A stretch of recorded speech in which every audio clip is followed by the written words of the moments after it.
Good evening. The World Health Organization today said cell phones are possibly carcinogenic, and they put cell phone use in the same category as contact with various chemicals for the possible cancer risk it could pose when the cell phone is pressed to the ear during use. This statement from the WHO makes this topic front and center once again. This statement labeling cell phones as a possible carcinogenic hazard comes from a panel of 31 scientists, and while it doesn't reverse any of the current studies, it does raise big questions about safety and long-term effects. And it's where we begin our broadcast tonight with our chief medical editor, Dr. Nancy Snyderman. Nancy, I'm not a scientist, but reading through this stuff, it appears to be saying it can't be good for you, which is what a lot of people walk around assuming. I think that's where the confusion starts, Brian, because it's the conventional wisdom. And these 31 scientists that you mentioned from 14 countries advised the World Health Organization.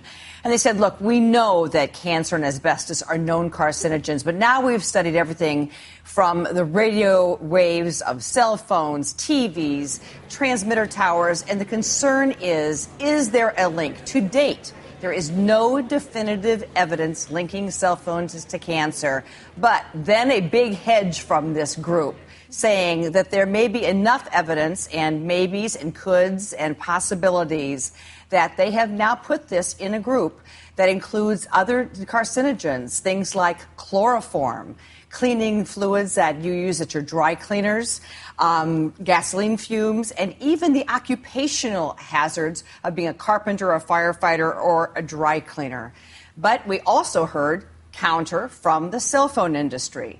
And they said that, in fact, there is no real concern, and this classification really does not mean that cell phones cause cancer, and went on to say that the FDA has stated that the weight of scientific evidence has not linked cell phones with a health problem. And I think that's where you're going to see these two sides really sort of stake ground.